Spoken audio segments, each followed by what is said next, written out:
எல்லா உயிர்களும் என்பொற்று வாழ்க.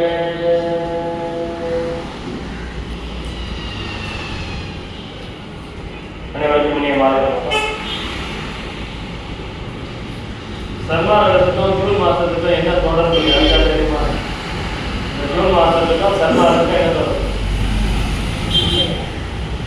ஏப்ரல் மாசத்துக்கும் பிப்ரவரி மாசத்துக்கும் சன்மார்க்கத்துக்கும் என்ன தொடர்பு? பிப்ரவரி மாசம் தான் திருவருட்பா வெளிவந்த மாசம். ஏப்ரல் மாதம் அகவல் எழுதிய மாதம். மே மாதம் தர்மசாலை. ஜூன் மாதம் மனுமறை கண்ட வாசகம் வெளிவந்த மாதம். ஜூன் மாதம் 1854 மனுமறை கண்ட வாசகம் வெளிவந்தது. நம்மளுடைய நடைமுறை சன்மார்க்கத்தில் இது மாதிரி பிப்ரவரி மாதம் அருட்பா மாதம் அப்படின்னு பாராயணங்கள் வருதும். அப்புறம் ஏப்ரல் மாதம் அகவலை பற்றிய விளக்கம் அகவல் மாதமாக கொண்டாடுவோம். மே மாதத்தை ஜீவகாருண்ய மாதமாக கொண்டாடுவோம். இந்த ஜூன் மாதத்தை நம்ம மனுமறை கண்ட வாசக மாதமாக கொண்டாடி கொண்டு வருகிறோம். அதில் டெய்லி சாயந்தரம் மனுமறை கண்ட வாசகத்தை கொஞ்சம் படிச்சுட்டு அதுக்கு விளக்கம் போய்கிட்டு இது உரைநடை தானே, அப்புறம் என்ன விளக்கம் அப்படின்னு கேட்கணும். ஆனால் அந்த மனுமறை கண்ட வாசகத்தை நாம் விசாரம் செய்ய வேண்டும் அப்படிங்கிற இடத்துல அந்த மனுமறை கண்ட வாசகத்தை பற்றி மனாதிலிருந்து போய்கிட்டு. ஸோ இன்னைக்கு நம்ம கொஞ்சம் அந்த மனுமறை கண்ட வாசகத்திலிருந்து கொஞ்சம் பார்க்கலாம். அதில் அந்த பாவங்கள் பட்டியல் வளர்பெருமான் சொல்லியிருப்பார். அது தனி மனித பாவங்கள் பட்டியல் அல்ல. ஒரு அரசனுக்கு உண்டான பாவங்களும் தனி மனிதனுக்கு உண்டான பாவங்களும் கலந்துதான் அதில் இருக்கும். இது ராஜா கொண்டாடுறது தானே அப்படின்னு நம்ம அலட்சியமும் படுத்த முடியாது. அதனால அதை இன்னைக்கு கொஞ்சம் சிந்திக்கலாம். அதை கொஞ்சம் படிக்கிறேன். நல்லோர் மனத்தை நடுங்க செய்தேனோ, நல்லோர் மனத்தை நடுங்க செய்தேனோ, வலிய வழக்கிட்டு மானம் எடுத்தேனோ, தானம் கொடு போரை தடுத்து நின்றேனோ, கலந்த சிநேகரை கலகம் செய்தேனோ, மனமுத்த நட்புக்கு வஞ்சகம் செய்தேனோ, மனமுத்த நட்புக்கு வஞ்சகம் செய்தேனோ, குடிவரி உயர்த்தி கொள்ளை கொண்டேனோ, ஏழைகள் வயிறு எரிய செய்தேனோ, தர்மம் பாராது தண்டம் செய்தேனோ, மன்னோரம் பேசி வாழ்வழித்தேனோ, உயிர் கொலை செய்வோர்க்கு உபகாரம் செய்தேனோ, களவு செய்வோருக்கு உளவு சொன்னேனோ, பொருளை சீர்த்து பொய் சொன்னேனோ, ஆசை காட்டி மோசம் செய்தேனோ, ஆசை காட்டி மோசம் செய்தேனோ, வரவு பொழிய வழியடைத்தேனோ, வேலையிட்டு கூலி குறைத்தேனோ, பசித்தோர் முகத்தை பாராதிருந்தேனோ, வேலையிட்டு கூலி குறைத்தேனோ, பசித்தோர் முகத்தை பாராதிருந்தேனோ, இரப்போர்க்கு பிச்சை இல்லை என்றேனோ, இரப்போர்க்கு பிச்சை இல்லை என்றேனோ, கோள் சொல்லி குடும்பம் கலைத்தேனோ, நட்டாற்றில் கையை நழுவ விட்டேனோ, கலங்கி ஒழிந்தோரை காட்டி கொடுத்தேனோ, கற்பழிந்தவளை கலந்திருந்தேனோ, காவல் கொண்டிருந்த கண்ணியை அழித்தேனோ, கணவன் வழி நிற்போரை கற்பழி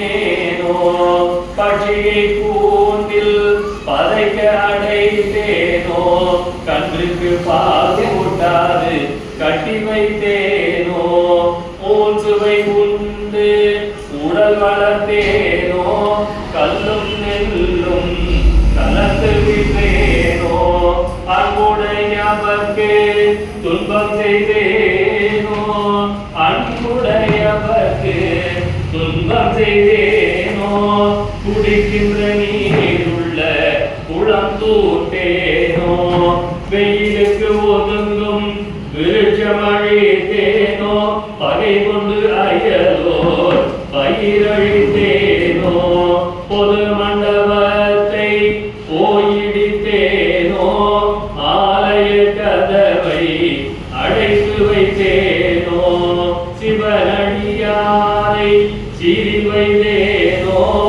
தவம் செய்வோரை தாழ்வு சொன்னேனோ சுத்த ஞானிகளை துஜனம் செய்தேனோ தந்தை தாய்மொழியை தள்ளி நடந்தேனோ தெய்வம் இகழ்ந்து செருக்கடைந்தேனோ தெய்வம் இகழ்ந்து செருக்கடைந்தேனோ என்ன பாவம் செய்தேனோ இன்னதென்று அறியேனே என்ன பாவம் செய்தேனோ இன்னதென்று அறியேனே.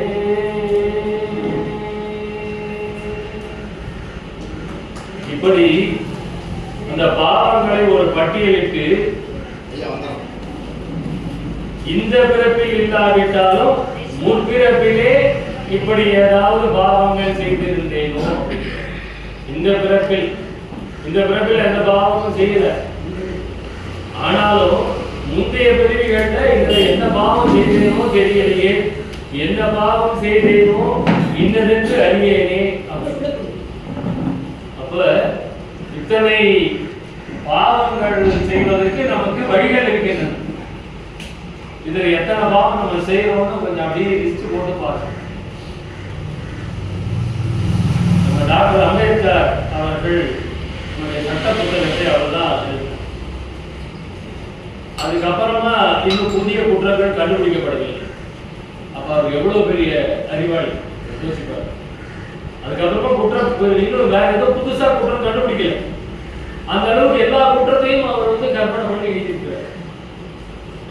அந்த மாதிரி வள்ளல் பெருமான் இந்த பாவ பட்டியல்கள், அதுக்கப்புறமா விண்ணப்ப கைவென்பா, நெஞ்சடி உறுத்தல், இதை எடுத்து நீங்க மொத்தமா எடுத்து வச்சீங்க அப்படின்னா அம்பேத்கரோட சட்ட புத்தகம் அவ்வளவு பாவங்களையும் வள்ளல் பெருமான் அங்கே பட்டியலிட்டு கொடுத்தார். அதுக்கு மேல குற்றங்கள் இன்னும் கண்டுபிடிக்கப்படவில்லை. ஏன்னா என்னென்ன குற்றங்கள் வருங்காலத்தில் நடக்குமோ அத்தனையும் வள்ளல் பெருமான் அந்த 2 நூல்களிலும் கொடுத்திருக்கிறார். என்ன பிழை என்பார் நெஞ்சடி. ஒரு மனிதன் எவ்வளவு பிழைகள் செய்ய முடியும் அவ்வளவு. இங்கே வள்ளல் பெருமான் இந்த மனுமுறை என்ற வாசகத்தில் ஒரு அரசனாகப்பட்டவர், இது அரசனுக்கு உண்டானது மட்டும் கிடையாது, எல்லாருக்கும் பொதுவாக இருக்கக்கூடிய ஒரு விஷயம். இதிலே ஒரு 7-8 விஷயங்கள் அரசனுக்கு மாத்திரம் பொருந்தக்கூடிய. இப்ப குடிவரி உயர்த்தி கொள்ளை கொண்டேனும் அப்படின்னா அது நம்ம குடிமக்கள் நம்ம யாரும் அதை பண்ண முடியாது இல்லையா? ஆனா வேலையிட்டு கூலி குறைத்தேனும் நமக்கு பொறுப்பு. இப்ப வேலை வாங்கிட்டு முதல்ல சரிப்பா பாத்துக்கலாம் அப்படின்னு சொல்லுவோம். இதெல்லாம் பெயிண்ட் அடிக்கணும், ஒரு 10,000 ரூபாய் ஆகும் அப்படின்னு சொல்றாரு. சரி அடிப்பா பாத்துக்கலாம். அவன் 2 நாள் அடிச்சு முடிச்சுட்டான். என்ன பண்ணுவோம்? 2 நாளைக்கு 10,000 ரூபாய் கூலி. இது என்ன அநியாயமா இருக்கு? இந்த 8,000 ரூபாய் வாங்கிட்டு போறோம் அப்படின்னு கொடுக்குற நாட்கள் நிறைய பேர் இருக்காங்க. வேலையிட்டு கூலி குறைத்தேனும் அது பாவப்பட்டியல சேருது. அவங்க சாமர்த்தியம் நினைச்சிட்டு இருக்கிறாங்க. அதெல்லாம் பாவப்பட்டியல சேருது. இது மாதிரி நிறைய விஷயங்கள் நமக்கு பொருந்தக்கூடியதாக. நல்லோர் மனதை நடுங்க செய்தேனும் அப்படின்னு இன்னைக்கு இந்த பாவங்களை கொஞ்சம் பார்க்கணும். நல்லோர் மனதை நடுங்க செய்தேனோ அப்படின்னா அதுக்கு என்ன பொருள்? நல்லவங்க அவங்க மனசு நடுங்குதுன்னா என்ன பண்ணா அவங்க மனசு நடுங்கும்? நல்லோர் மனதை நடுங்க செய்தேனோ அப்படின்னா ஒரு பாவத்துல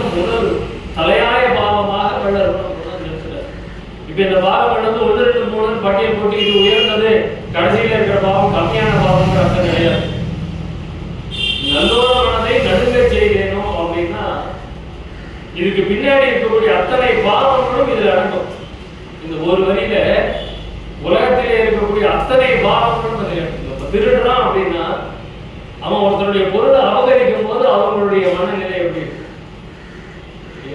அப்ப அந்த மாதிரி ஒருத்தர் வந்து நம்பி ஒரு வேலையை கொடுத்துட்டாரு, அந்த வேலையை அவன் சரியா செய்யலன்னா அவருடைய மனநிலை எப்படி இருக்கு? அப்ப அந்த நல்லோர் மனதை நடுங்க செய்தேனும் அப்படின்னா நம்ம கிட்ட ஒருத்தர் வந்து ஒரு பொய் சொல்றாருன்னு வச்சுக்கோங்க, கண்டிப்பா பொய் தான் சொல்றாருன்னா நமக்கு எப்படி இந்த நல்லோர் மனதை நடுங்க செய்தேனும் அப்படிங்கும் போது வடக்கு இந்த தெலுங்கு நம்ம பாடணும் வந்து அது மட்டும் இல்லாம ஒரே ரெண்டு சொல்ற பள்ளி கத்தினா பயமா இருக்குது, உடம்பு நடுங்குதும் பாரு, ஆந்து பூச்சுன்னா உடம்பு நடுங்குதும் பாரு, யாரோ இறந்துட்டாங்க போல இருக்கேன்னு யாராவது பேச கேட்டா உடம்பு நடுங்குதும் பாரு. அப்ப அந்த நல்லோர் மனதை நடுங்க செய்தேனும் அப்படின்னா அந்த ஜீவகாரண்யம் இல்லாத அத்துணை செயல்களும் அது வேணும். அதுல இதுதான் அப்படின்னு சொல்ல முடியும். இந்த புத்தகம் இருக்கிறது, இந்த புத்தகத்தை இப்படி வச்சுட்டு இது மேல எதையாவது வச்சுக்கின்னா என் மனசு நடக்கும். ஏன் வள்ளல் பெருமானுடைய உருவப்படம் இருக்குது, இது மேல எதையாவது இப்படி வச்சுட்டா என் மனசு நடக்கும் இல்லையா? அப்போ ஒவ்வொரு விஷயம் நிறைய பேர் மொபைல் இது மேல வச்சுப்பாங்க, புக் வச்சு படிச்சுட்டே இருப்பாங்க, புக்கை விடுப்போம், மொபைல் டிவி விடுப்போம். இல்ல இன்னொருத்த புக்கு கேட்டாங்கன்னா இப்படி கீழே இப்படி வச்சு அப்படி தள்ளுவாங்க பாருங்க ஐயாவோட புக்கை, அப்படியே கொலை நடுங்கி போகும். அப்போ அந்த நல்லோர் மனதை நடுங்க செய்தேனும் அப்படின்னா அதுக்கு கீழே 1 2 3 போட முடியாது.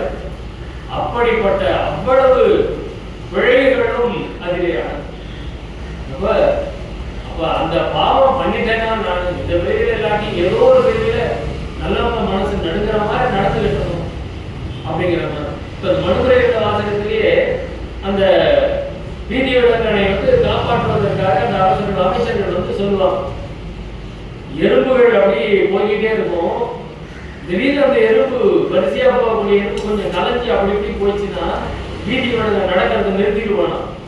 ஐயோ நம்ம பூமி அதிர நடந்துட்டோமா, பூமி அதிர நடந்துட்டோமா, அந்த எறும்புகள் கலைந்து விட்டனவே அப்படின்னு அப்படியே நின்றுவான். அப்படிப்பட்ட இறக்க சுபாவம் உள்ளவன ஒரு கண்டுபிடிய வேணுமே ஏற்றி கொள்வான் அப்படின்ற மாதிரி அங்க ஆர்குமெண்ட் இருக்கு. அப்ப அந்த மாதிரி அந்த எறும்புகள் நடுங்கி விட்டனோ, நான் பூமி அதிர நடந்ததுனால அந்த எறும்புகள் மனதை நடுங்கி விட்டதோ அப்படின்னு பலப்படைத்தான். அப்ப அந்த நல்லோர் மனதை நடுங்க செய்தேனோ அப்படின்றதுக்கு எவ்வளவு ஆழமான அர்த்தம் புரியுதா? ஏதாவது இதுல ஏதாவது விளக்கமோ இல்ல கேள்வி இருக்கு? ஒரே ஒரு வார்த்தை தான் படிச்சிருக்கு, நல்லோர் மனதை நடுங்க செய்தேன். அது அத்தனையும் அது அடங்கும். திருநீர் பூசக்கூடாதுன்னு ஒருத்தர் சொன்னாருன்னா எனக்கு அப்படியே உடம்பெல்லாம் கலவலத்து. வள்ளல் பெருமானை வணங்கக்கூடாது அப்படின்னா உடம்பு நடுங்கி போகுது. 5 திருமுறைகள் படிக்கக்கூடாது அப்படின்னா எனக்கு கால்குலேஷன் அதிகமாயிடும். அப்ப அதெல்லாம் வந்து அவங்க சொல்றது சுத்த சன்மார்க்கி கேட்ட பேசிக்கிட்டு அவங்க சொல்றது அடுத்தவர்கள் மனதை நடுங்க செய்யக்கூடியது. அப்போ அந்த நல்லோர் மனதை நடுங்க செய்தேனோ அப்படின்னாலே எந்த ஒரு உயர்ந்த நிலையை நாம் வாழ வேண்டும் அப்படிங்கிறதுக்கு அந்த ஒரு வரி நமக்கு போதும். இந்த ஒரு வரி பாடமாக இருந்தாலே நம்மெல்லாம் அவ்வளவு நல்லா வளர்ந்துருக்கும். ஆனா நமக்கு அந்த மாதிரி பாடம் நடத்தலையா? ரஜினி முகமது அப்படின்னு சொல்லி நமக்கு என்னென்ன கற்றுக் கொடுத்தாங்க, அதை முயற்சி திருமணியாகும்ன்றதுக்கு அந்த உதாரணம் சரியான உதாரணமாக மிக தவறான உதாரணம். ஒரு எதிர்மறை உதாரணத்தால் நமக்கு மண்டையில் ஏற்றினாங்க. 17 முறை படையெடுத்து வந்தான், அவனால ஜெயிக்க முடியல. 17 முறை அவனை ஓட விட்டவர் யார்? நமக்கு சொல்லிக் கொடுத்தாங்களா? சொல்லிக் கொடுக்கல. பாருங்க, அவனை விரட்டியவன் யார் நமக்கு தெரியுமா? தெரியாது, சொல்லிக் கொடுக்கல. அவன் 17 முறை படையெடுத்து வந்தான், அஞ்சாமல் மீண்டும் மீண்டும் படையெடுத்து வந்தான், 18வது முறை கொள்ளையடித்துக் கொண்டு சென்றான். அவனை பெருமைப்படுத்தி பேசுவான். எவ்வளவு ஒரு தவறான படிப்பினை நமக்கு கற்றுத்தர படிக்கிறது. 17 முறையும் அவனை விரட்டி அடித்தவர்கள் யார் பட்டியல் இதுவரைக்கும் யாரும் நமக்கு சொல்லிக் கொடுக்கல. சரித்திரத்தில் அந்த பட்டியலை போட்டே வைக்கல. அப்போ இந்த நல்லோர் மனதை நடுங்க செய்தேனோ அப்படின்னு அந்த ஒரு வாசகம், இந்த ஒரு வரிக்கு விளக்கம் கொடுத்து நம்மளை வளர்த்திருந்தா அனைவரும் சான்றோர்களாக வளர்ந்திருப்போம்.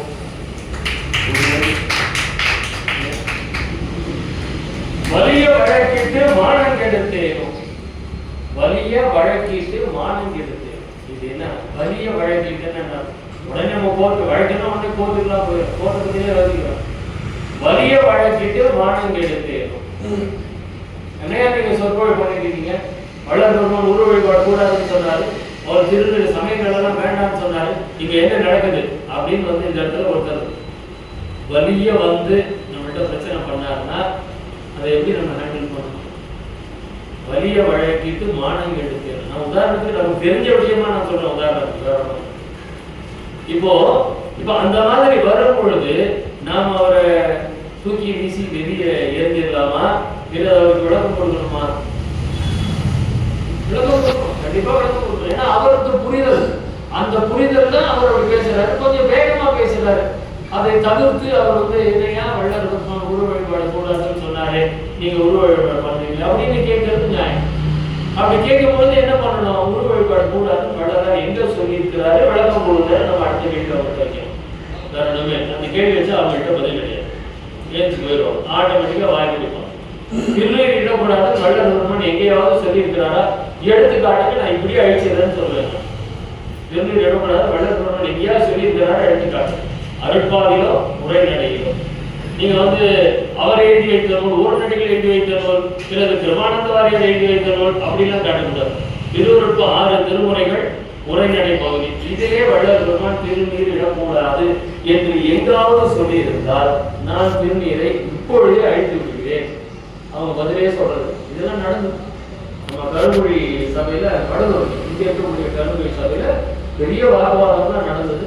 அப்ப நான் இப்பவே எடுத்து காட்டுங்க, நேரம் வேணா எடுத்துக்கோங்க, 1 மணி நேரம் எடுக்கணுமா எடுத்துக்கோங்க, 1 நாள் எடுக்கணுமா எடுத்துக்கோங்க, நானும் இங்கேயே இருக்கிறேன். நீங்க இதெல்லாம் கூடாது வேண்டாம் வள்ளல் பெருமான் எங்காவது சொல்லியிருந்தா உங்க காலை நான் விழுறேன், உடனே நான் திருநீரை அழைத்து விடுகிறேன். பதிலே இல்லை, உட்காந்துட்டே இருக்காங்க. இதுல வந்து அவங்க வந்து உங்களுக்கு விளக்கம் சொல்ல முடியாது அப்படின்னு சொல்லிட்டு அவங்க எழுந்து போனாங்க ஒழிய அருட்பாவை அதை எடுத்துக் கொடுக்க வேண்டும் என்கின்ற எண்ணம் இல்லை. இதுதான் வலிய வழக்கிட்டு மானம் கெடுத்து வேலியை போற ஓனான வேட்டியில் எடுத்து விட்டு குறைந்து குறைந்து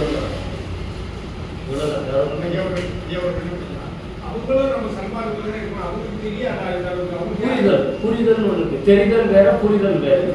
வள்ளல் பெருமானை தெரிந்து கொண்டிருக்கிறார்கள், புரிந்து கொள்ளவில்லை. வள்ளல் பெருமானை புரிந்து கொண்டால் அவரை தெய்வமாக வணங்குவோம், தெரிந்து கொண்டால் குருவாக கூட எழுத மாட்டாங்க.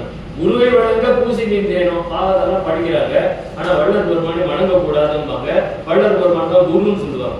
அப்ப குருவா இருந்தா வணங்கித்தானே ஆகணும். குருவாக ஏற்றுக்கொண்டாலும் வள்ளல் பெருமானை வணங்கித்தான் ஆக வேண்டும், தெய்வமாக ஏற்றுக்கொண்டாலும் வள்ளல் பெருமானை வணங்கித்தான் ஆக வேண்டும். அவர்களுடைய புரிதல் அவ்வளவுதான், அது அவங்களையும் குறை சொல்ல முடியாது. அவங்க புரிந்து கொள்வதற்கு அவர்களுக்கு எண்ணம் இல்லை.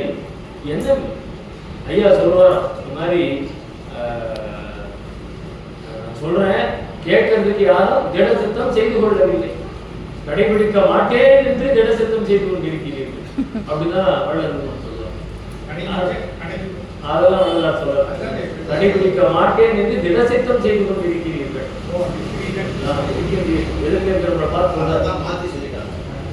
கடைபிடிக்க சொல்லுவாங்க, இவங்க அப்புறம் பேசிட்டாங்க.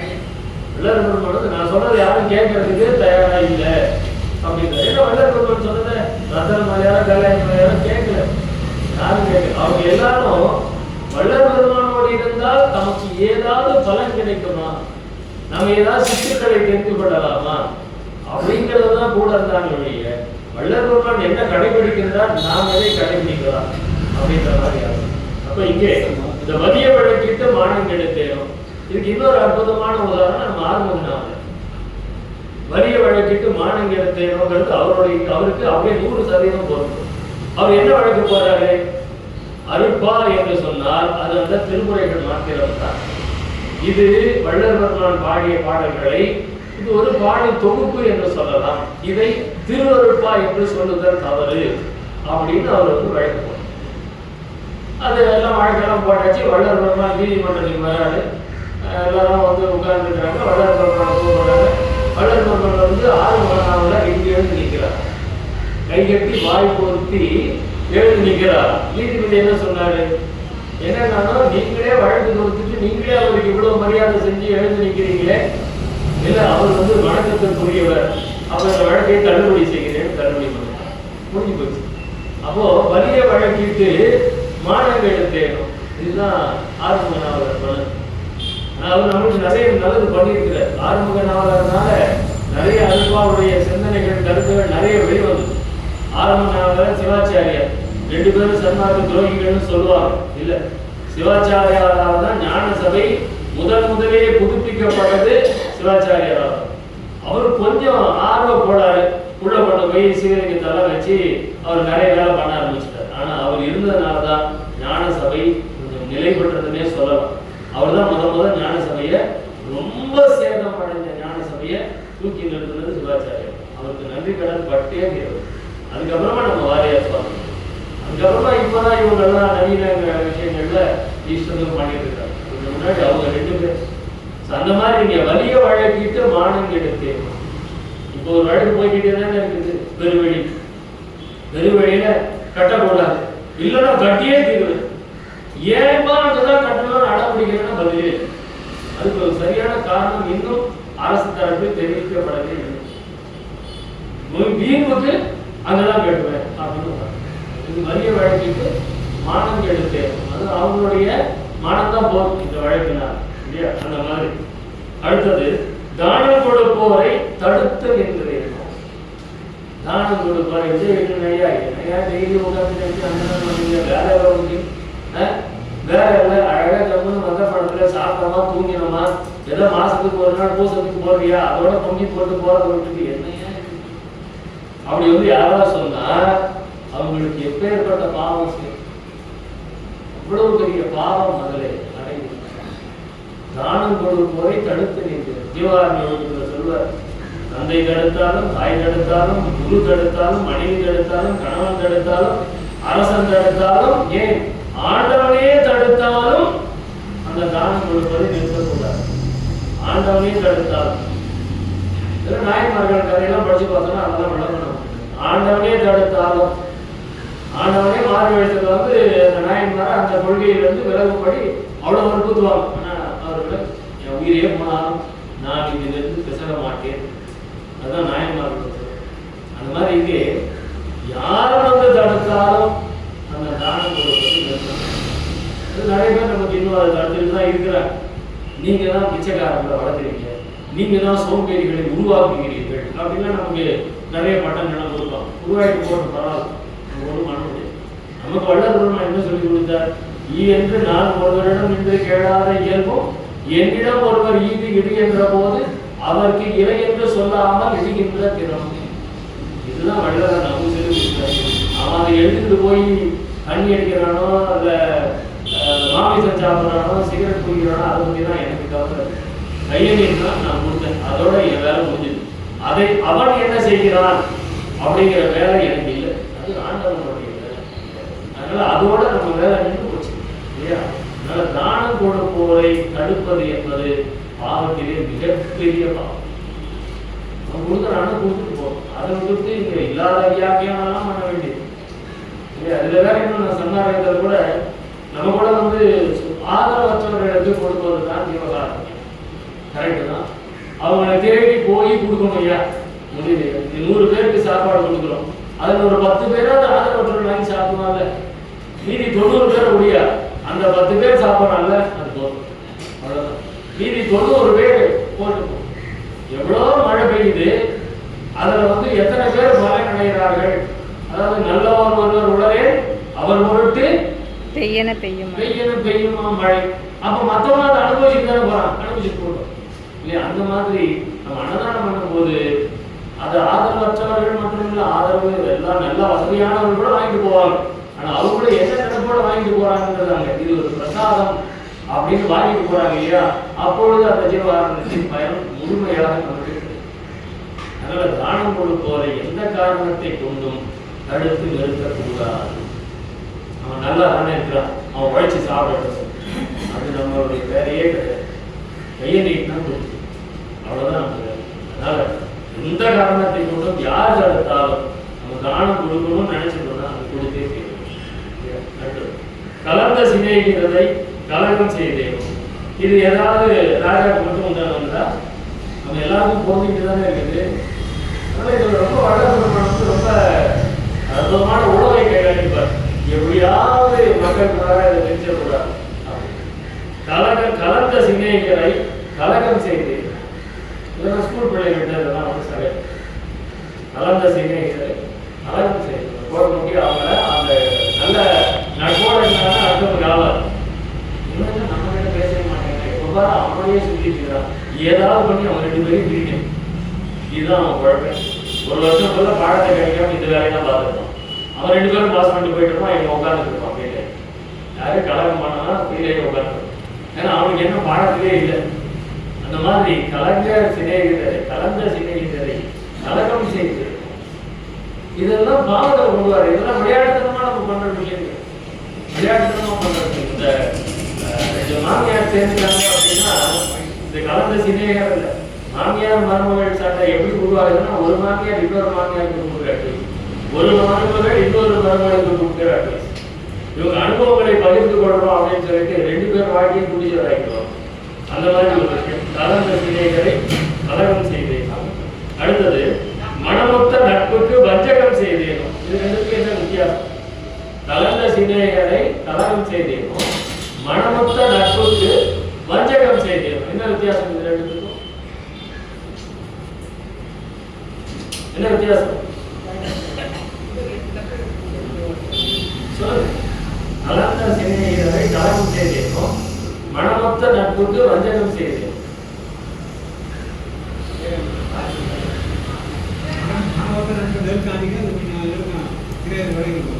அதாவது கலந்த சிநேகம் அப்படின்னா நான் இல்லாம இன்னும் 2 பேர், அந்த 2 பேர் ரொம்ப நட்போட இருக்காங்க. அந்த நட்பை இவன் போய் கெடுக்கிறது. மனமொத்த நட்புக்கு வஞ்சகம் செய்ததுன்னா நானும் இவரும் ரொம்ப மனமொத்த நட்பா இருக்கிறோம்.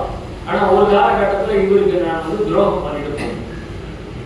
முதல்ல கலந்த சிநேகரை கலகம் செய்தேன்னா அது தேர்ட் பார்ட்டி.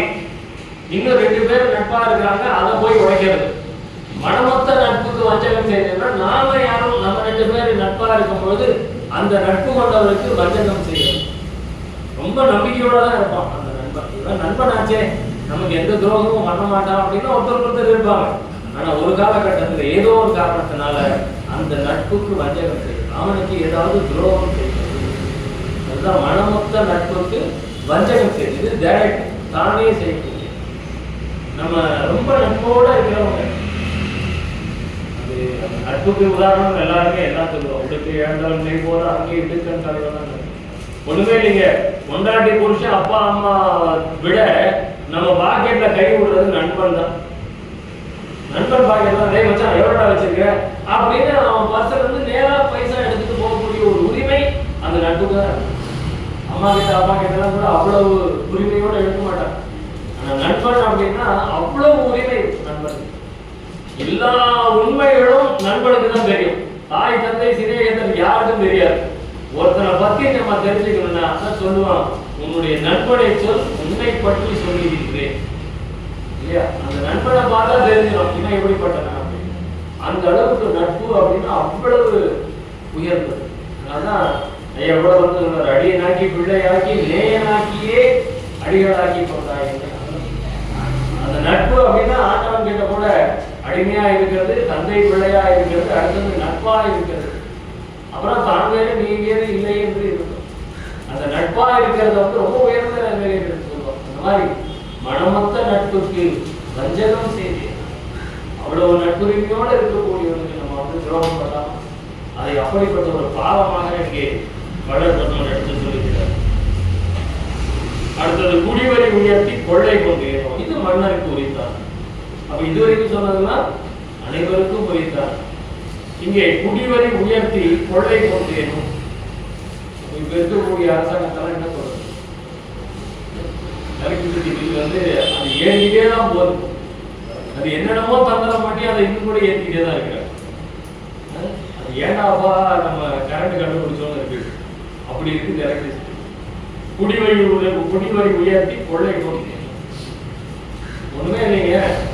சம்பளம் வாங்கும் போது இன்கம் டேக்ஸ் கட்டணும், ப்ராப்பர்ட்டி வாங்கினா ப்ராப்பர்ட்டி டேக்ஸ் கட்டணும், வீடு கட்டினா வீட்டு வரி கட்டணும், தண்ணி வாங்கினா வாட்டர் டேக்ஸ் கட்டணும், இதெல்லாம் போக ஏதோ ஒரு வண்டி வாங்குறோம் அப்படின்னா ரோட் டேக்ஸ் கட்டணும்.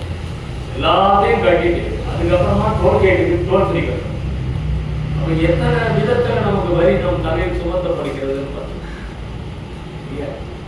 நம்ம வண்டி வாங்கிட்டோமே, அப்போ ரோட் டேக்ஸ் கட்டியாச்சு தாங்க. அப்புறம் அதெல்லாம் டோல், அவங்க டோல் மட்டும் அதுவும் ரோடு தானே, அதுக்கு சேர்த்து தானே நம்ம இங்கே வந்து ரோட் டேக்ஸ்ன்னு சொல்லி கார் வாங்கும் போதோ வண்டி வாங்கும் போதோ கட்டுறோமே. அப்போ ரோட் டேக்ஸே 2 விதமாக வாங்குறாங்க இல்லையா? அதுதான் இங்கே கொடுக்குற குடிவரி உயர்த்தி கொள்ளை கொண்டு ஏழைகள் வயிறு எரிய செய்து. இது ரொம்ப பெரிய வார்த்தை. ஏழைகள் வயிறு எரிய செய்து. ஏழைகள் பணக்காரர்கள் வயிறு எரிய செய்யலாமா? ஏழைகள் வயிறு எரிய செய்யணும் அப்படின்னா இது வந்து அரசியல் பேசுற மாதிரி தான் ஆகுது. அதுதான் வழி. 30 வருஷம் 40 வருஷம் இருக்கிறவங்களை உடனே காலி பண்ணணும்னு சொன்னா அப்போ அந்த வயிறு எரிய சரி. முதல்ல இப்போ அவன் வந்து ஒரு ஏரியில பட்டா போனான், ஏரியில புதுசா போனான், அவனை இருக்க விட்டுற வேண்டியது 20 வருஷம் 25 வருஷம் அவனை இருக்க விட்டுறது. அது வரைக்கும் கண்ணுக்கு யாருக்குமே தெரியல. திடீர்னு தெரிஞ்சிடும் வந்து ஒவ்வொரு நைட்டு எல்லாத்தையும் இடிச்சு தட்டு போயிடும். இப்போ என்ன பண்ணணும்? ஏன் புதுசை போடும்போது ஏன்னா இங்கே புதுசை போட ஏரியான்னு சொல்லாம இல்லையா? ஆமாம், நல்லா அப்புறம் தானே வசூல் பண்ண முடியும் எண்ணம். இப்போ இந்த 100 நாள் திட்டம் ஒன்று போயிட்டு தெரியும் இல்லையா? கிராமங்கள்ல நிறைய தெரியும், கொஞ்சம் அவ்வளோ தெரியறது இல்லை. அதை போல ஒரு அயோக்கியத்தான வேற எதுவுமே இல்லாம யூடியூப்ல தான் போட போறேன், ஒன்றும் பிரச்சனை. ஏன் அப்படின்னா யாரும் விவசாயத்துக்கு வேலைக்கு வர மாட்டேங்கிறான். ஏன்னா அந்த 100 நாள் திட்டத்துல என்ன வேலை அப்படின்னா காலையில போனோம், உட்காரணும், ஒரு போட்டோ எடுப்பாங்க. போட்டோ எடுத்தோம்னா அவன் வேலைக்கு போயிடும். மறுபடியும் மத்தியானம் போனோம், ஒரு போட்டோ எடுப்பாங்க. போட்டோ எடுத்தோம்னா முடிஞ்சிடும். இதுதான் 100 நாள். அது ஆரம்பிச்சது என்னவோ நல்ல எண்ணத்துல ஆரம்பிச்சாங்க. 100 நாள் திட்டம்னா இப்ப 100 நாள் திட்டம் இந்த இடத்துல ஒரு நாள் அப்படின்னா இங்க இருக்கக்கூடிய 2 பக்கம் சாலைகள் எல்லாத்தையும் கிளியர் பண்ணி என்னென்ன தவறுகள் இங்க இருக்கோ, என்னென்ன வசதிகள் இங்கே செய்யப்பட வேண்டுமோ அத்தனை வசதிகளையும் அவரை கொண்டு செய்யப்பட வேண்டும் என்பதற்காக ஏற்படுத்தப்பட்ட திட்டம். ஆனால் அதை நடைமுறைப்படுத்த 300 ரூபா அப்படின்னா அந்த 100 நாள் திட்டத்தில் வேலைக்கு வரவங்களுக்கு கையில போகிறது 150 ரூபா. நீங்க 150 ரூபாய் யாருக்கு போகுது? அப்ப இங்கே என்னென்ன விஷயங்கள் நடக்குது? ஏழைகள் வயிறு எரிய செய்யணும், அங்க நாத்து நடணும்னு சொல்லி கூப்பிட்டு இருக்கிறாங்க. இவங்க இல்ல எனக்கு 100 நாள் வேலை இருக்குது, நான் அங்க போகணும் போய் உட்காந்துக்கிறாங்க. நாத்து நடுறதுக்கு ஆள் வராது. கடை எடுக்கணும்னு கூப்பிடுவாங்க, இல்ல எனக்கு 100 நாள் வேலை இருக்குது அங்க போகணுன்றாங்க. கடை எடுக்கிறதுக்கு ஆள் இல்லை. விவசாயம் செத்து கொண்டு இருக்கிறது. அந்த விவசாயம் பண்றவங்க வயிறு எரியுது. விவசாயம் பண்றவங்க வயிறு எரியுது. அப்ப இந்த 100 நாள் திட்டத்தை தொடங்கியது சரிதான். அது நடைமுறைப்படுத்தப்படுகிறதா, சரியான விதத்திலே நடைபெறுகிறதா என்பதை பார்க்காமல் விட்ட பெரும் தவறு. அப்ப ஏழைகள் வயிறு அதுதானே. அப்புறம் நிறைய திட்டங்கள் கொண்டு வந்தாங்க. இதுக்கு முன்னாடி ஆட்சி காலத்துல நிறைய திட்டங்கள் மக்களுக்கு, அந்த ரேஷன் கார்டு, அது தமிழ் என்ன ஏதோ குடும்ப அட்டை, அதன் மூலமாக நிறைய விஷயங்கள் வந்துட்டு இருந்தது. அது எல்லாமே இப்பொழுது நிறுத்தப்பட்டு விட்டது. இது எல்லாருக்கும் தெரியுமா? தெரியாது. இது அத்தனையுமே நிறுத்தப்பட்டு விட்டது. அப்போ அவங்க எல்லாம் வயிறு எரியுது, ஏழைகள் வயிறு எரிய செய்யணும். அது எல்லாத்தையும் தாண்டி இப்போ இந்த சாராய கடையை தெரு வச்சிருக்கிறாங்க பாருங்க. அப்ப அதுல எவ்வளவு வயிறு எரியுதா இல்லையா? கண்டிப்பா. அப்ப ஏழைகள் வயிறு எரிய செய்யணும் அப்படிப்பட்ட ஒரு பெரும் பாவத்தை இந்த அரசாங்கம் செய்து கொண்டிருக்கிறது. எவ்வளவு சம்பாதிக்கிறோம் அதுல பாதிக்கு மேல அங்கதான் போதும்.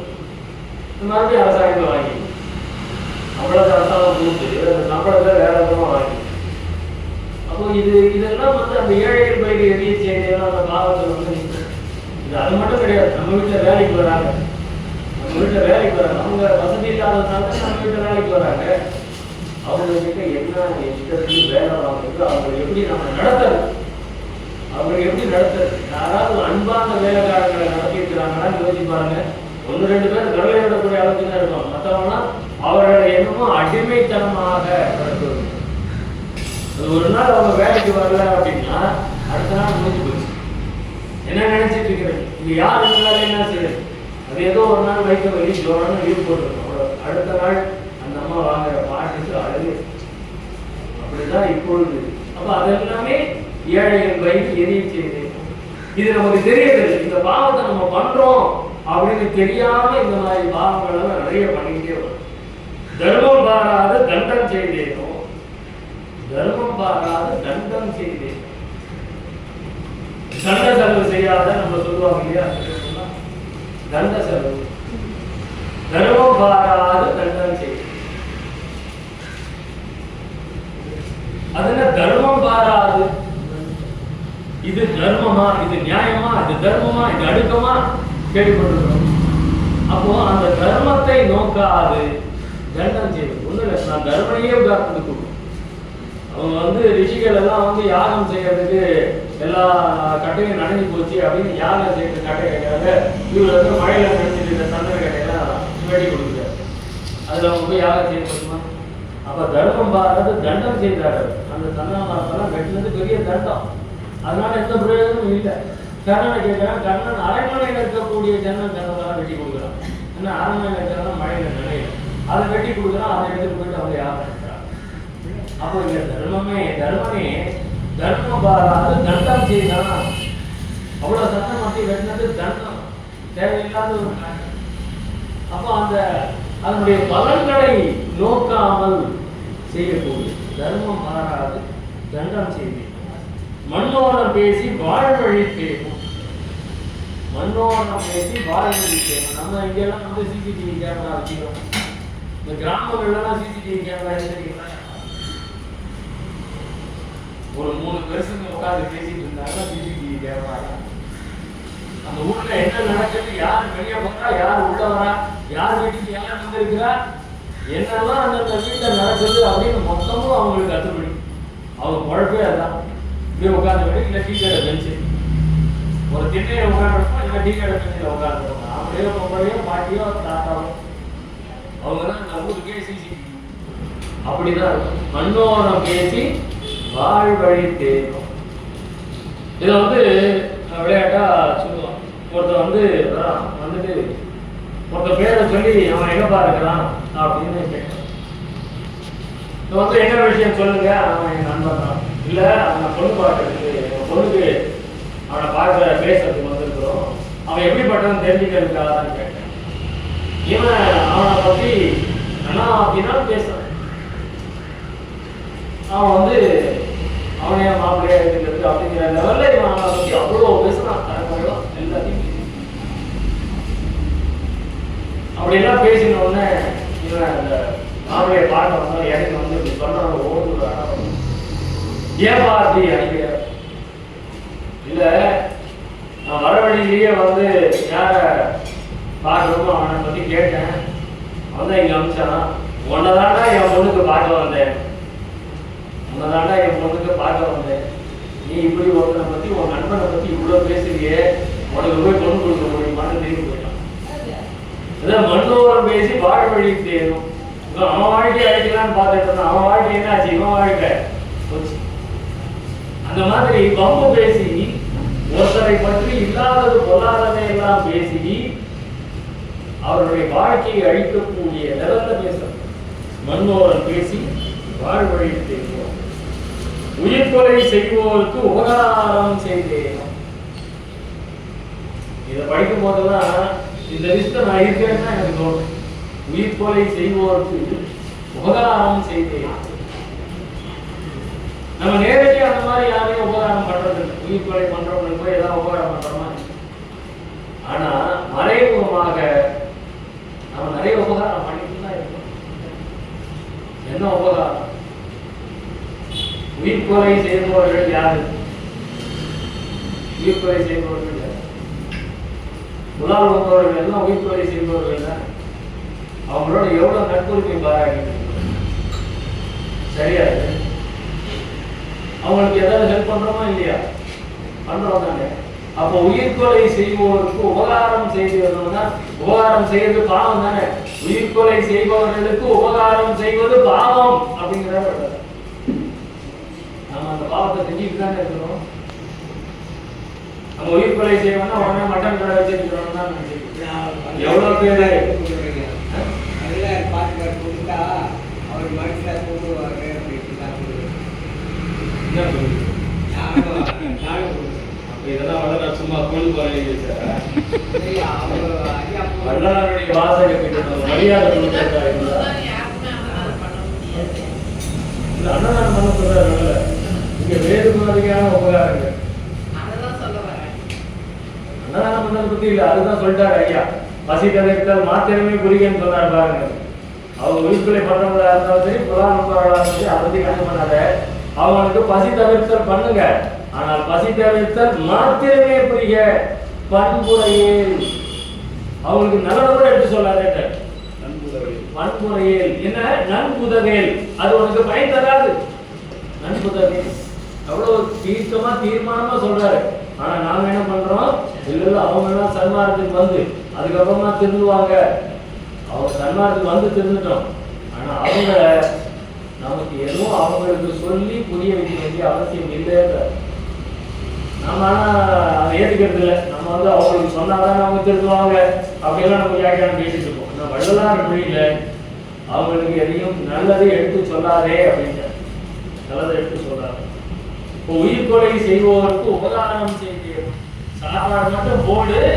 வேற எதுவும் செய்யாத அது செய்தால் பாவம் நீங்க வேணாம் சொல்ற பாவம் அப்போ அவங்களுக்கு நம்ம வீடு கூட வாடகைக்கு விடக்கூடாது ஏன்னா அவங்க இருக்கிற வீட்டுக்கு நம்ம வாடகைக்கு போக கூடாது இல்லையா அதே மாதிரி ஒரு வியாபாரம் செய்யறாங்க உயிர்கொலை செய்யறவர்களுடைய கடையில போய் நம்ம சாமான் வாங்கக்கூடாது உயிர்கொலை செய்யறவங்ககிட்ட அன்னதானத்துக்கு பணம் வாங்கக்கூடாது ஏன்னா இதெல்லாம் வந்து உபகாரம் செய்யற விதத்துல போயிடுது அப்ப உயிர்கொலை செய்பவருக்கு அவங்க எப்பா நீ அன்னதானம் பண்ணுதோ பாவம்லாம் தீர்ந்துடும் அப்படின்னு அவங்ககிட்ட காசு வாங்கி நம்ம ஒரு நாள் அன்னதானம் பண்ணினா அவனுக்கு பாவம்லாம் தீர்ந்துடும் அந்த பாவம்லாம் எங்க போய் சேரும் அங்க இருந்து நமக்கிட்ட வந்துடும் வேற ஒன்றும் இல்லை அவனுக்கு பாவம்லாம் தீர்ந்துடும் அந்த மாதிரி இதெல்லாம் ரொம்ப டெக்னிக்கலான ஒரு விஷயம் இதெல்லாம் ரொம்ப சிந்திச்சு செயல்படும் உயிர்கொலை செய்பவருக்கு உபகாரம் செய்து அப்ப அந்த உயிர்கொலை செய்யறவங்க யாரெல்லாம் அப்படிங்கிற மாதிரி நம்ம கண்ணுக்கு தெரியுதோ அவங்கள்ட்ட நம்ம எவ்வளவு தள்ளி இருக்க முடியுமோ அவ்வளவு தள்ளி இருக்க வேண்டும். அடுத்தது களவு செய்பவருக்கு உழவு சொன்னேனோ இது வந்து நம்ம 99% யாரும் செய்ய மாட்டோம். களவு செய்பவருக்கு உழவு சொன்னேன் ஏன்னா களவு செய்யறவங்க யாருன்னு நமக்கு தெரியுது நமக்கு தெரியாம தானே களவு செய்யறாங்க அப்பதான் அது களவு. அப்ப களவு செய்பவருக்கு உழவு சொன்னேனோ அப்படின்னா இது இதை நான் எப்படி எடுத்துக்கிறேன் அப்படின்னா கொள்ளை அடிச்சு எவ்வளவு அரசாங்கம் இருக்குது அந்த அரசாங்கத்துக்கு மறுபடியும் நம்ம ஓட்டு போடணும்னா அதுக்கு என்ன அர்த்தம்? அவன் கொள்ளை தானே அடிக்கிறான் களவு செய்யறான் நல்லா தெரியுது தானே அவனுக்கு மறுபடியும் நம்ம ஓட்டு போட்டு அவனை ஜெயிக்க வச்சோம்னா என்ன அர்த்தம்? இந்த பாவம் அர்த்தம் களவு செய்பவருக்கு உழவு சொன்னேன் பொருளை சிற்று பொய் சொன்னேனோ பொருளுக்காக வந்து பொய் சொன்னேன் பொருளுக்கு ஆசைப்பட்டு பொய் சொன்னேன் இதுவும் நம்ம சன்மார்க்கியெல்லாம் போனது இல்லை எனக்கு தெரிஞ்ச வரைக்கும் எந்த எப்படிப்பட்ட சன்மார்க்கியா இருந்தாலும் அந்த மாதிரி நம்ம போய் பொய் சொல்லி ஒரு பொருளை வாங்கிட்டு வரக்கூடிய சன்மார்க்கம் இல்லை. ஆனா கூட நான் அனுபவித்தவர்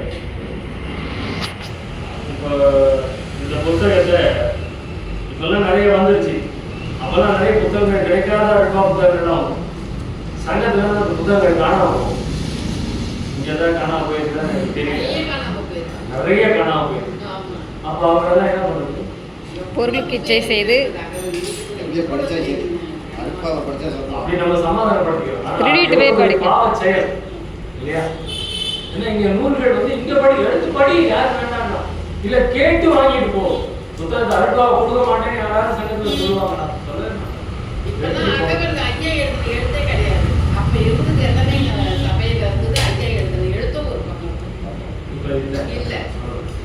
அப்போ பொருளை சித்து பொய் செய்யணும். அப்ப அவங்க அந்த மாதிரிதான் பொய் சொல்லி இங்க வந்து இந்த அழுப்பாங்கிற புதையலை தூக்கிட்டு போறாங்க. என்ன புதையல் தான் இவர் வந்து நெத்தியில விபூதி வைக்கல அப்படிங்கிறதுனால இந்த புத்தகத்தை அலட்சியப்படுத்த முடியுமா? அலட்சியப்படுத்த முடியாது. எனக்கு இந்த புத்தகத்தை கொடுத்தாரு கொடுக்கும்போது நீங்க நெத்தியில திரும்பி இட்டுக்கோங்கன்னு சொல்லி கொடுக்குறேன். ஏன்னா அவருக்கே கெட்டியா இருக்கு என்கிட்ட இந்த புத்தகத்தை கொடுக்கறதுக்கு அவருக்கு கெட்டியா இருக்கு. என்கிட்ட புத்தகத்தை கொடுத்துட்டு நீங்க வந்து ஐயாவோட நெத்தியில திலகம் வச்சிருக்கேன் அப்படின்ற அது நான் கண்டிப்பாக வைப்போம்பா அப்படின்னு சொல்லிட்டு தான் நான் வாங்கி. பட் அதுக்காக இந்த புத்தகத்தை நம்ம அலட்சியம் பண்ண முடியாது. ஏன்னா உள்ள இருக்கிறதெல்லாம் பொக்கிட்டோம் இது அவ்வளவு அமுதங்கள் உள்ள பொக்கிகள். அது மாதிரி இங்கே இந்த பொருளையை சேர்த்து பொய் சொல்லி சன்மாத்துக்கு ஆர்வத்தோட வந்து உட்காந்து 2 புத்தகம் மட்டும் கடை வாங்கிட்டு போயிட்டு அதுக்கப்புறம் திரும்பி பார்க்கறதே என்னுடைய புத்தகம் அற்புதமான ஒரு புத்தகம். 2 புத்தகங்கள் என்னோட வேளாண்மை சங்கத்தில் கடவு போச்சு. ஏன்னா அதில் குறிப்புகள்னா அவ்வளவு குறிப்புகள் வாங்கி வச்சிருக்கு. அவ்வளவு குறிப்புகள் எனக்கு ரெஃபரன்ஸே அதுதான். அந்த 2 புத்தகங்கள் ஒரு முற்றோதன் போது மத்தியானம் சாப்பிடும் போது டேபிள் மேலே வச்சுட்டு எல்லாரும் சாப்பிட்டு உட்காரணும். சாப்பிட்டு முடிச்சுட்டு வரமாக காணும். அது எடுத்து போனவங்க யாரும் கண்டுபிடிச்சிட்டோம். ஏன்னா 2 பேர் தான் அப்போ வெளியே போனவங்க. இது எல்லாருக்கையும் சொல்லிட்டோம் கேட்டுட்டோம். இந்த 2 பேர் தான் வெளியே போனாங்க. அப்போ அவங்க தான் எடுத்துருக்கலாம். சரி போட்டோம். ஏன்னா நம்ம அவங்க தான் நம்மளால தீர்மானம் சொல்ல முடியாது. ஒரு கெஸ்ட் தான் அவங்க இல்லைன்றதுனால அவங்க தான் எடுத்தாங்கன்னு எப்படி சொல்ல முடியும். இருந்தாலும் அந்த 2 பேர் மட்டும்தான் அங்கேருந்து இருந்து போனாங்க அப்படின்னு ஒரு தகவல் வருது. ஆனால் ரொம்ப இன்னும் கூட நான் வருத்தப்பட்டிருக்கேன். ஏன்னா அந்த 5 திருமுறைகள் 6ஆம் திருமுறை உரைகள் அவ்வளவு கிருத்தல் இருக்கேன். ஐயா மனம் வந்து கூட தான் அவங்க சன்மார்க்கிகள் இல்லாட்டி அவங்க சன்மார்க்கத்துக்கு கல்வி ஏற்றவர்கள். ஐயா அந்த புத்தகத்தில் ஐயாவுக்கு எதுக்கு ஏன் வைக்காம அந்த மாதிரி பணம் போட்டுருக்காங்க? அது எல்லாத்துலேயும் போட்டுருக்காங்க. அரசியல் இப்போ வரக்கூடிய அரசியல் இதெல்லாம் நூல்கள் வள்ளல் பெருமானுடைய உருவப்படங்கள் எல்லாத்துக்குமே தெரிஞ்சது கிடையாது. ஏன் அப்படின்னா இந்த வள்ளலார் 200 ஒன்று வந்துச்சு தெரியுங்களா? அப்போ வந்த சங்கேன் இதெல்லாம் நிறுவனம் தெரியல. அப்போ வந்தது. அப்போ என்ன பண்ண மதம் வேண்டாம் என்ற மனிதர் மத சின்னம் அணிந்திருக்க மாட்டார் என்பது கருத்தாரியம். அதாவது மதம் வேண்டாம் வள்ளல் பெருமான் எங்கேயும் சொல்லல. அதனால வரக்கூடிய விரோதங்கள் வேண்டாம். ஆமா மதம் பேய் பிடியாது இருக்க வேண்டும். மதம் பிடியாது இருக்க வேண்டும் சொன்னது. ஆச்சார சங்கல்ப விகல்பங்கள் கூடாது. ஆச்சாரத்திலையும் சங்கல்பத்திலையும் வரக்கூடிய விகல்பங்கள் கூடாது. நீ வைணவன், நான் வைணவன், நான் தான் வசதி, இன்னொருத்தன் நான் சைவன், நான் தான் வசதி, அந்த விகல்பங்கள் கூடாது. எல்லோரும் ஆன்மாக்கள். சன்மார்க்கம் தான் உயர்ந்ததும் கிடையாது. சன்மார்க்கம் என்பது இறப்பழிக்கும் சன்மார்க்கம். அது விகல்பம் கிடையாது, அது உயர்வு.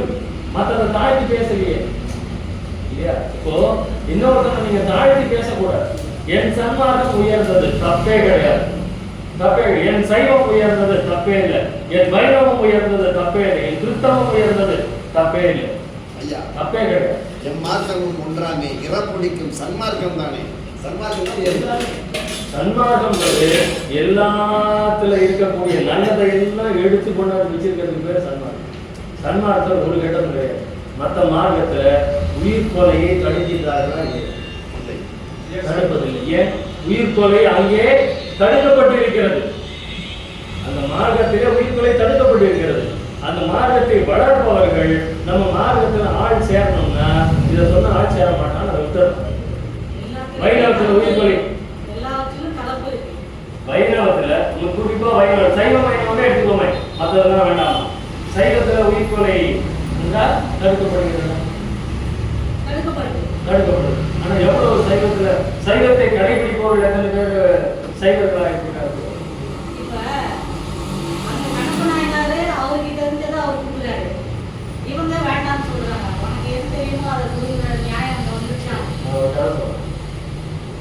நம்மளுடைய ஒரு ஆச்சாரியருடைய சிஷ்யன் அவர் வந்து நரசிம்மரை வேண்டி தவம் பண்ண போறார். நரசிம்மர் எனக்கு காட்சி தந்து உண்மை சம்பவம், அதாவது புராணங்கள்ல வந்த சம்பவம், உண்மை சம்பவம்.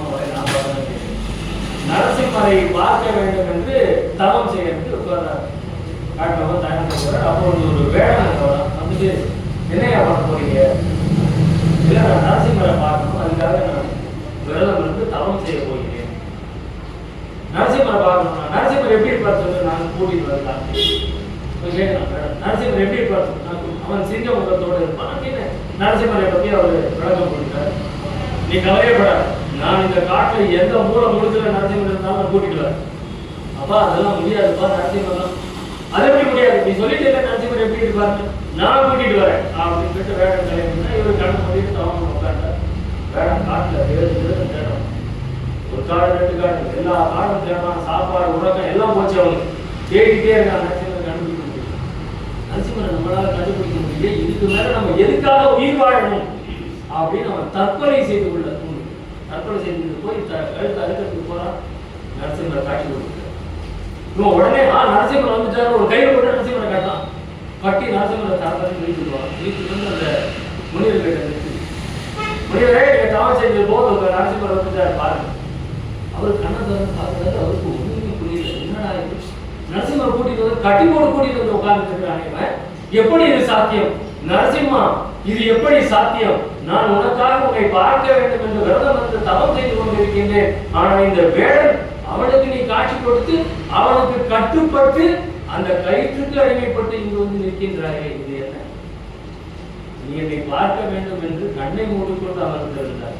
இவன் காடு மேடு என்று இரவு பகல் என்று பாராமல், ஆகாரம் உறக்கம் என்று பாராமல் என்னை தேடி தேடி கடைக்கு போய் கடைசியில் என்னை பார்க்க முடியவில்லை என்று தற்கொலை செய்து கொள்ள முயற்சி செய்தான். என்னை பார்க்கறவன செத்து என்ற முயற்சி பண்றானே, அதுக்கப்புறம் எப்படி நான் காட்சி கொடுக்காம இருக்க முடியும்? அதனால் நான் அவனுக்கு காட்சி கொடுத்தேன். எப்படி கட்டுப்பட்டு வந்தேன்? அவன் உனக்கு என்னை காட்ட வேண்டும் என்கின்ற அந்த சூரிய எண்ணம் அவனை என்னை தேட சொன்னது. அந்த எண்ணத்திற்காக நான் இங்கு கட்டுப்பட்டு வந்து நிற்கிறேன். நான் பார்த்தா போறாது, நீ பார்க்கணும். அவனை அவ்வளவு கஷ்டப்பட்டானே, அதுக்காக நான் இங்க கட்டுண்டு கிடைக்கின்றேன். அவதான் அவருக்கு கண்ணமூடின்னு உட்கார்ந்துருந்தா ஒன்றும் பெரிய விஷயம் கிடையாது. அவனை தேடி அலைய வேண்டும். ஐயா சொல்றாரு இல்லையா, என்ன சொல்றாரு? ஆகாரத்தில் அழுத கண்ணீர் மாறுமா, ஆகாரத்தில் இச்சை போகுமா? நமக்கு என்ன அழுத கண்ணீர் மாறிட்டு ஆகாரத்தில் இச்சை போவாங்க. அடுத்து இல்லை சாயங்காலம் ராத்திரி இவங்க என்ன செஞ்சு வச்சிருப்பாங்க அப்படிங்கிற யோசனை பண்ணிட்டு உட்காந்துருந்தா எப்படி நம்ம பார்க்க முடியும்? எப்படி நம்ம பேச்சு மார்க்கண்டேயன் கண்ணப்பண்ண நாயனாருக்கும் அதுதான் விஷயம்.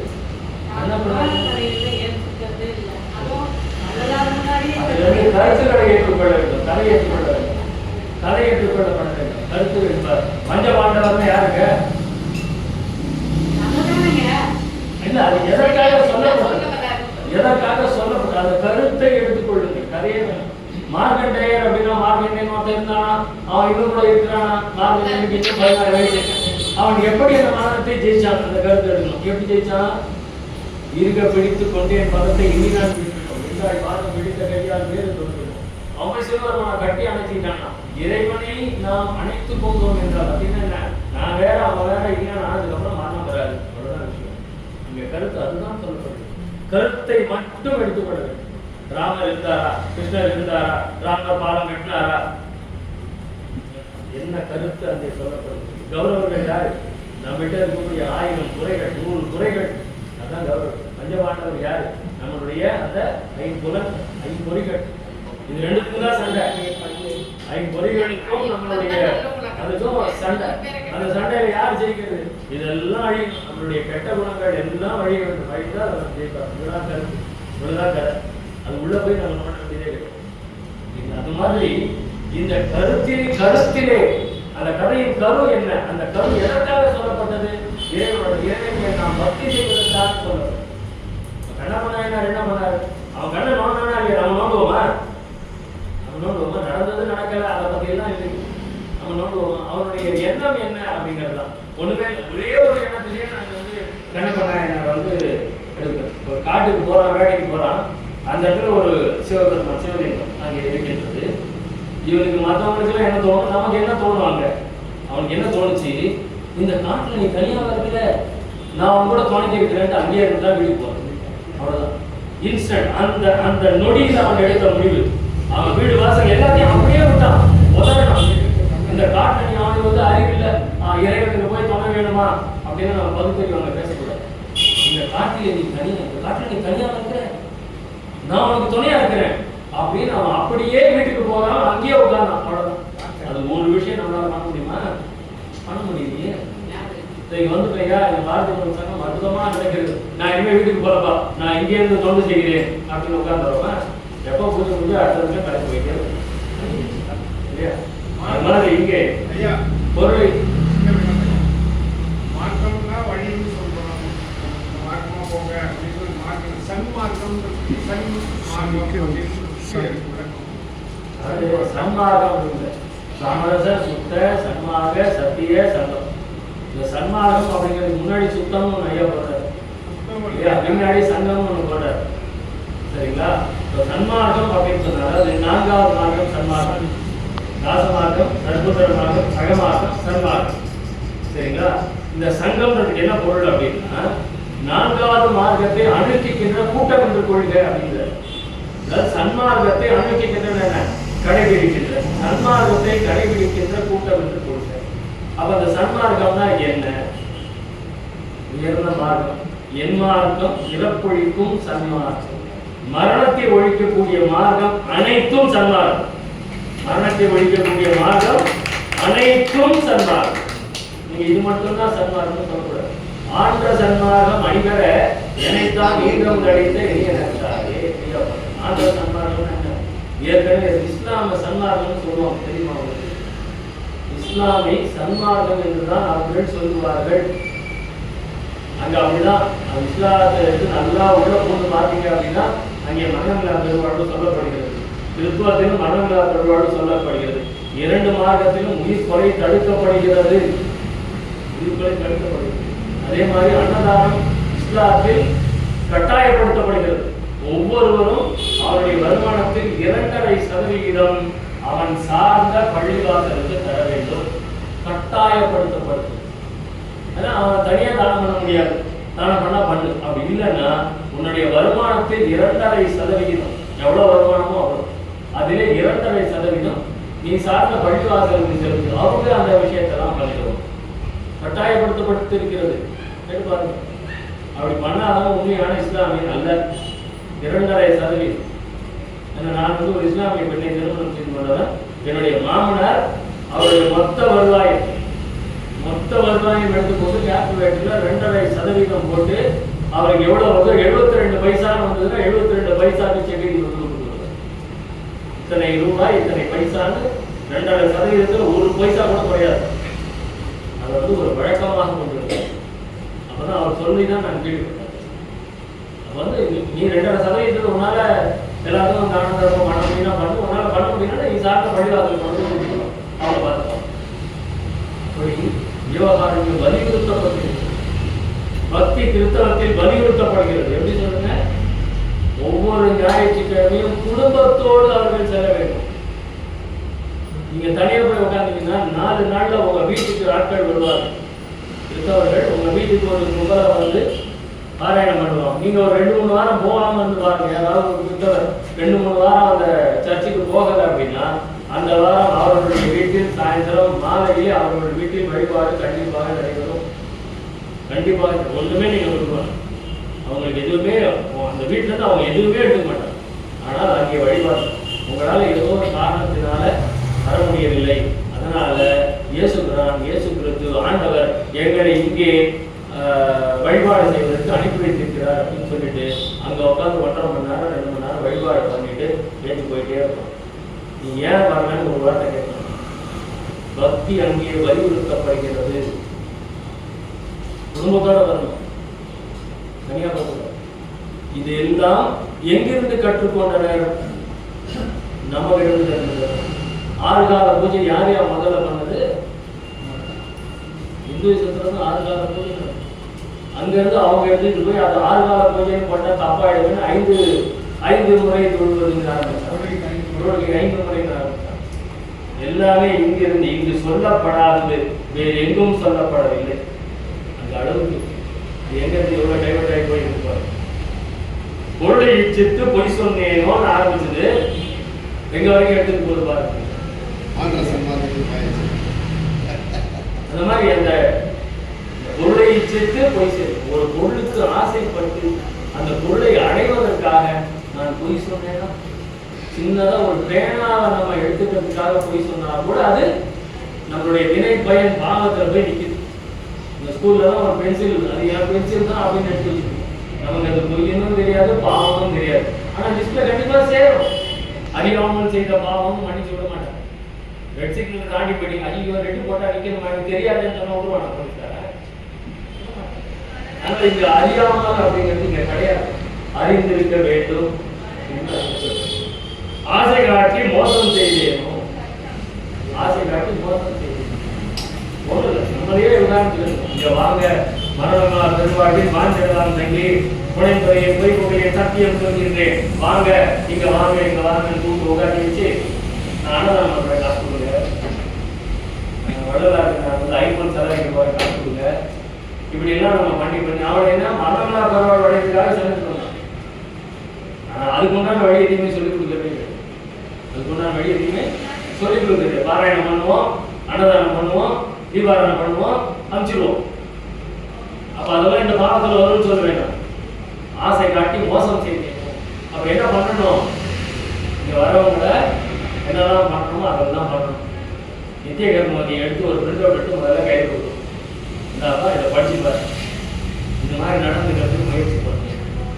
அடுத்தது இந்திரியம், அதெல்லாம் படிச்சு பார்த்தியா, முயற்சி பண்றியா, இந்த இந்திரிய ஒழுக்கம். அடுத்தது இந்திரிய ஒழுக்கம் கொடுக்கணும்.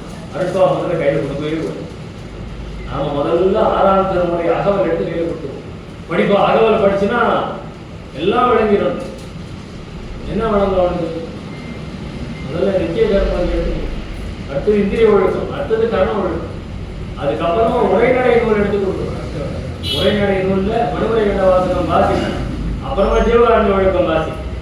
இது ரெண்டையும் வாசிச்சதுக்கு அப்புறமா அருட்பாவை தொடு. அது வரைக்கும் அருட்பாவை தொடுவதற்கு கொடுக்கக்கூடாது. அப்போ மரணங்களா பெருவாழ்வு வாழணும்னா அவனுக்கு ஆசை காட்டி உள்ள கூப்பிட்டுட்டு மோசம் பண்ணக்கூடாது. அவனுக்கு இந்த வழிமுறைகளை எல்லாம் சொல்லி தந்து அவனை இதிலே பயிற்சி பண்ண செய்ய வேண்டும். அதுக்காக நடைமுறை சன்மார்க்க சங்கம்னு ஆரம்பிச்சேன். ஏதோ பயிற்சி பண்ணிட்டு இருக்கிறாங்க. என்னெல்லாம் பயிற்சி அப்படின்னா அது அவங்கள ஒரு நாள் இன்டர்வியூ பண்ணி கொடுக்கலாம். அப்போ அது எதையெல்லாம் நாம் நடைமுறை சன்மார்க்க என்ன காரணத்துக்கு அந்த நடைமுறைப்படுத்தப்பட வேண்டும். நடைமுறை இப்போ வள்ளலாருடைய கொள்கைகளை நடைமுறைப்படுத்த வேண்டும். ஆமா, அதை நடைமுறைப்படுத்துவதற்கு உண்டான சிக்கல்கள் நிறைய இருக்கு. அந்த சிக்கலை பத்தி எந்த சங்கமும் பேசுறதே இல்லை. நீவா எங்கிட்ட வா என்கிட்ட பேசு. என்னால காலையில் 4 மணிக்கு எழுந்துக்க முடியலன்னு ஒருத்தர் சொன்னா ஏன் எழுந்துக்க முடியல?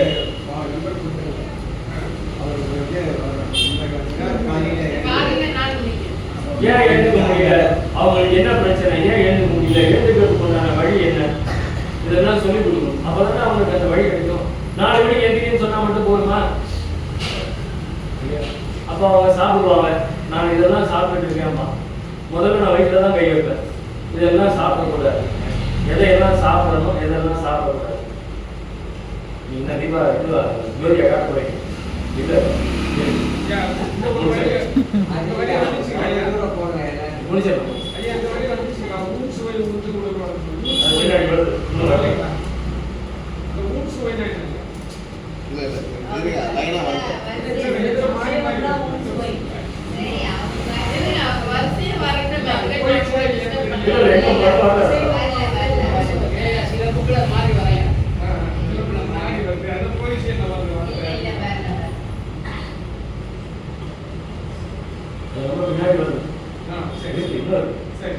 இன்னொரு 2 மாசம் ஆகும் அந்த வரைக்கும். இப்போ ஆசை காட்டி மோசம் செய்கிறீர்கள் அப்படின்னா நான் சன்மார்க்கத்தில் நான் என்னை உதாரணமாக வைத்தான் பேசுகிறேன். அவங்கள வந்து இங்கே சன்மார்க்கத்துக்கு ஏன் கூப்பிடுறோம்? இங்கே வந்தால் அற்புதமான ஒரு பெரிய வாழ்வு, பேரின்ப பெருவாழ்வு கிடைக்கும்னு சொல்லி கூப்பிடுறோம். ஆனால் அதுக்கு முன்னாடி வழிமுறைகளை சொல்லிக் கொடுக்கலன்னா அது ஆசை காட்டி மோசம் செய்கிறது இல்லையா? நான் வந்து உலகையிலேயே நான் உதாரணத்துக்கு எடுக்கல, நம்ம சன்மார்க்கத்தையே தான் உதாரணத்துக்கு எடுத்து பேசிட்டு இருக்கேன். அப்போ அவங்களுக்கு என்ன வழி? இது கூட நாங்கள் பேசிட்டு இருக்கோம். ஒரு 48 நாட்கள் ஒரு மண்டலம் அந்த காலத்தில் சொல்லியிருக்கோம். ஏன்னா 48 நாள் நீ ஒரு விஷயத்தை பயிற்சி பண்ணிட்ட அப்படின்னா அதுக்கப்புறமா அது வந்து உனக்கு பழக்கம் ஆயிடும். பழக்கம் வழக்கம் ஆயிடும், வழக்கம் வாழ்க்கை ஆயிடும் அப்படின்னு சொல்லுவாங்க. அந்த மாதிரி ஒரு 48 நாட்கள் நம்ம வந்து இந்த சன்மார்க்க சிந்தனைகளையே எதுவுமே பேசக்கூடாது, எதுவுமே செய்யக்கூடாது. 48 நாட்கள் முழு சன்மார்க்கியாக இருப்பதற்கு ஏதாவது பண்ணலாமா அப்படின்னு பேசிட்டு இருக்கிறோம். நடைமுறை சன்மார்க்கத்தில் 48 நாட்கள் எல்லாம் எனக்கு லீவ் இல்லை அப்படிங்கிறான். 48 நாள் லீவ் போட்டு எங்கே உட்காருது? முதல் கேள்வி அதான் வருது எல்லாருக்கும். அப்போ அடுத்தது என்ன? இப்போ நடைமுறை சிக்கல் இல்லையாங்க. அப்போ அடுத்தது என்ன? அப்போ வந்து ஒரு 3 மணி நேரம் 48 நாட்கள் தினமும் 3 மணி நேரம் நம்ம வந்து ஒன்றா கூடியிருக்கிறோம். கூடியிருந்து பாராயணம் பண்ணலாம், சத்தங்கம் பண்ணலாம், தியானம் பண்ணலாம். இந்த மாதிரி எல்லாம் 48 நாட்கள் தொடர்ந்து ஒரு 3 மணி. எங்கேயா நான் தூங்குறது நான் தோணுறது. அப்போ அப்போ அது அடுத்த நடைமுறை இருக்கு. அப்போ என்ன பண்ணலாம்? அப்போ ஜூம் மீட்டிங்கில் பண்ணலாமா? இணைய வழியில் 48 நாட்கள் ஒரு 3 மணி நேரம் நாம் அனைவரும் இணைந்து இந்த சன்மார்க்க சிந்தனையை செய்யலாம் அப்படின்னு யோசிக்கணும். அது ஒரு 2-3 நாட்கள் அது அமல்படுத்தும். 48 நாட்கள் அந்த 3 மணி நேரம் 48 நாள் அப்படியே பாராயணம் பண்ணணும், தியானம் பண்ணணும், இல்லை வெறும் சத்தம். உலக பழக்கங்கள் எதுவுமே வரும். 3 மணி நேரம் 3 மணி நேரம். அந்த மாதிரி ஒரு பயிற்சி. அந்த மாதிரி ஈடுபட வேண்டும் அப்படின்னு யோசிச்சு. அப்போ அதெல்லாம் ஆசை காட்டி மோசம் பண்ணாது. ஆசை காட்டி எல்லாரையும் சங்கத்தில் சேர சொல்லிட்டு வழியே சொல்லி கொடுக்கலன்னா எப்படி? அப்போ நீ அந்த நிலையை அடைஞ்சிக்க நம்ம கேள்விக்கலாம். இந்த தானான பயிற்சி தான் பண்ணிடுது. அந்த பயிற்சியே எவ்வளோ காலத்துக்கு தான் பண்ணிட்டு இருக்குது. அப்போ அது எப்போதான் நம்ம ஒரு தீர்வுக்கு வருது இல்லையா? அப்போ ஒரு கட்டத்தில் முயற்சி, விருப்ப முயற்சி, தீவிர விருப்ப முயற்சி, அதிதீவிர விருப்ப முயற்சி, சத்தியமான அதிதீவிர விருப்ப முயற்சி இல்லையா? அப்போ முயற்சி வந்துருச்சு, விருப்ப முயற்சி ஆயிடுச்சு, தீவிர விருப்ப முயற்சியும் ஆயிடுச்சு, அதிதீவிர விருப்ப முயற்சி அது இன்னும் முழுமைப்படுது. அதுக்கப்புறமா தான் சத்தியமானன்னா என்ன அர்த்தம்? அதுல எந்த விதமான பொய்யும் இருக்கும். அந்த அந்த நம்மளுடைய அந்த நடவடிக்கைகள் எந்த விதமான பொய்யும் இருக்கும். அதுதான் சத்தியமான அதி தீவிர விருப்ப முயற்சி. இப்ப தீவிர விருப்ப முயற்சி லெவலுக்கு வந்தாச்சு. அடுத்தது அதி தீவிர விருப்ப முயற்சினா என்ன அர்த்தம்? அதே குழப்பம். சத்தியமான அப்படின்னா அதுல எந்த பொய்யும் இருக்கும். அப்போ அந்த சத்தியமான அதி தீவிர விருப்ப முயற்சியில ஒரு 48 நாட்கள், ஒரு நாளைக்கு 3 மணி நேரமாவது. அதுக்கே நம்மளுக்கு நேரம் ஒதுக்க முடியல. 3 மணி நேரம் இல்லையா? 24 மணி நேரம் ஒரு நாளைக்கு. ஒரு நாளைக்கு 24 மணி நேரம் இருக்கு. அதுக்கு 8ல் ஒரு பங்கு 3 மணி நேரம் கூட நம்மளால இறைவனை பார்ப்பதற்கு அல்லது இறைவனை உணர்வதற்கு நம்மளால செலவு பண்ண முடியலன்னா அப்புறம் எதுக்கு வாழணும்னு கேட்டு அப்புறம் மரணமில்லா பேர் வாழ்வு சாத்தியமாகாது. அப்போ ஒரு நாளைக்கு 3 மணி நேரம் கூட நம்மளால செலவு பண்ண முடியலன்னா அப்போ இந்த இவ்வளோ வந்ததுக்கு அப்புறம் கூட 3 மணி நேரம் செலவு பண்ண முடியலன்னா இப்போ புதுசா ஒரு 25 வயசு பையன் வராப்பா, இல்லை 30 வயசு பையன் வரான், அவனுக்கிட்ட 3 மணி நேரம் செலவு பண்ணா இல்லைங்க, நான் ஆஃபீஸ்க்கே 16 மணி நேரம் வைக்கிறேன். இப்போதான் ஐடி கம்பெனிலாம் 8 மணி நேரம் வேலை கிடையாது, 16 மணி நேரம் வேலை. அப்போ அவனை கூப்பிட்டு 3 மணி நேரம் உட்காருனா முடியாது அப்படின்னா இவங்க யாரும் ஐடி கம்பெனி வேலை பண்ண முடியல. நம்மளால கூட 3 மணி நேரம் உட்கார முடியுது. அப்போ இதெல்லாம் ஆசை காட்டி மோசம் செய்யணும் பாவத்தில் வருதுன்னு நான் நினைக்கிறேன். ஆசை காட்டி மோசம் செய்யணும். அல்லாட்டி போயா வடலூர் போயிட்டு வா, வீட்டில் ஏதாவது நல்லது நடக்கும் அப்படிங்கிறத நிறுத்திடலாம். திருப்பதி போயிட்டு வா சரியா போயிட்டுருவாங்க, இல்லை பழனி போயிட்டு வா சரியா போயிடும், மொட்டை அடிச்சுட்டு வா சரியா போயிட்டுருவாங்க. அந்த மாதிரி நம்ம கூட வடலூர் போயிட்டு வாயா சரியா போயிடுங்க அப்படின்னு சொல்லி விட்டுட்டா பரவாயில்ல. ஆனால் நாம என்ன சொல்றோம்? மரணம்லாம் பெருவாழ்க்கைக்கு வாழ்ந்துடலாம் எங்கேயோ சொல்றோம். ஒரு நோய் இல்லாத வாழ்க்கையை வாழ்றதுக்கே வந்து கிடையாது. மன்னிக்கணும் இல்லையா? நோயற்ற வாழ்வு வாழ்றதுக்கே இங்க சன்மார்க்கிகள்னு சொல்றவங்கள்ட்ட இல்ல. பாக்கெட்ல மாத்திரையோட தான் தெரியுறாங்க. அப்ப எங்க மரணமில்லா பெருவாழ்வு பத்தி பேசுறது? அப்ப முதல் படி என்ன? ஆரோக்கியமான வாழ்வு. ஆரோக்கியமா வாழலாம் பார்க்கலாம். அப்படி கூப்பிட்டு, அதாவது மரணத்தை ஜெயிக்கணும்னு கூப்பிட்டு ஆரோக்கியமா வாழ்றது கூட வழி சொல்றது தான் எப்படி? அப்ப ஆரோக்கியமா வாழ்றதுக்கு என்ன வழி? ஐயா சொல்லியிருக்காரு, ஐயா நித்திய கர்ம விதி. அதை 100% கடைபிடிச்சா எந்த நோயும் நம்ம விட்டாது. எந்த நோயும் அவ்வளவுதான், சிம்பிள். அப்ப அதற்கு வழி சொல்லிக் கொடுக்கலன்னா நாம் அனைவரும் ஆசை காட்டி மோசம் செய்பவர்கள். அந்த பாவத்தை செய்து கொண்டிருக்கின்றோம். நான் முதல் கொண்டு என்னை சேர்த்துதான் பேசிட்டு இருக்கிறார்கள் இல்லையா? 7 மணி ஆச்சு, நம்ம ரொம்ப டென்ஷன் ஆகிடுவாங்க. அதனால இதோட நம்ம எடுத்துக்கலாம். இதை தொடர்ந்து நம்ம சிந்திப்போம்.